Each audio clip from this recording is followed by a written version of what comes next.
Hi France, അസ്സാം വലൈക്കും. ഇന്ന് സ്ട്രൈക്ക് ആയതുകൊണ്ട് മോനിക്ക് ക്ലാസ്സില്ലെന്ന് രാത്രി തന്നെ മെസ്സേജ് വന്നു. ഇപ്പോൾ പിന്നെ എന്തെങ്കിലും ഒരു അവധി ഉണ്ടെങ്കിൽ അതറിയാൻ എന്തൊക്കെ വഴികളാണല്ലേ. ബസ്സിൻ്റെ ഗ്രൂപ്പിൽ മെസ്സേജ് വന്നു, പിന്നെ ക്ലാസ് ഗ്രൂപ്പിൽ മെസ്സേജ് വന്നു. നമ്മളൊക്കെ പഠിക്കുന്ന സമയത്താണെങ്കിൽ സ്ട്രൈക്കോ അല്ലെങ്കിൽ മഴയുടെ അവധിയോ എന്തെങ്കിലുമൊക്കെ ഉണ്ടോ എന്നറിയണമെങ്കിൽ രാത്രിയെ അല്ലെങ്കിൽ രാവിലെ തന്നെ വാർത്തയും ഇട്ട് നോക്കി ഇങ്ങനെ ഇരിക്കണം. എന്തെങ്കിലും അവധി എന്ന് എഴുതി കാണിച്ചാൽ ഉടനെ നമ്മൾ നോക്കും അതിനകത്ത് കൊല്ലം ജില്ലയുണ്ടോ എന്നൊക്കെ. അതൊക്കെ ഒരു കാലം തന്നെ അല്ലേ. അപ്പോഴൊക്കെ പഠിക്കാൻ പോകുന്നതിനും പഠിക്കുന്നതിനുമൊക്കെ ഭയങ്കര മടിയായിരുന്നു. പക്ഷെ ഇപ്പോഴല്ലേ മനസ്സിലാക്കുന്നത് അതാണ് ഏറ്റവും നല്ല സമയമെന്ന്.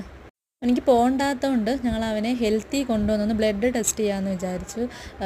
ചെക്കപ്പിന് പോകേണ്ട സമയം കഴിഞ്ഞു പാരിപ്പള്ളിയിൽ. പക്ഷെ ഇത്തവണ കൊണ്ടുപോയില്ല. നമ്മൾ അടുത്തുള്ള എവിടെയെങ്കിലും ഒന്ന് കാണിക്കാമെന്നാണ് വിചാരിച്ചത്. അവിടെ ചെന്നിട്ടും നമ്മൾ സ്ഥിരമായിട്ടൊരു ഡോക്ടറെ അല്ല കാണുന്നത്, എപ്പോഴും പല പല ഡോക്ടേഴ്സാണ്. അപ്പോൾ ഇവിടെ ഒരാളെ സ്ഥിരമായിട്ട് കാണിക്കാമെന്നാണ് ഞങ്ങൾ ഉദ്ദേശിക്കുന്നത്.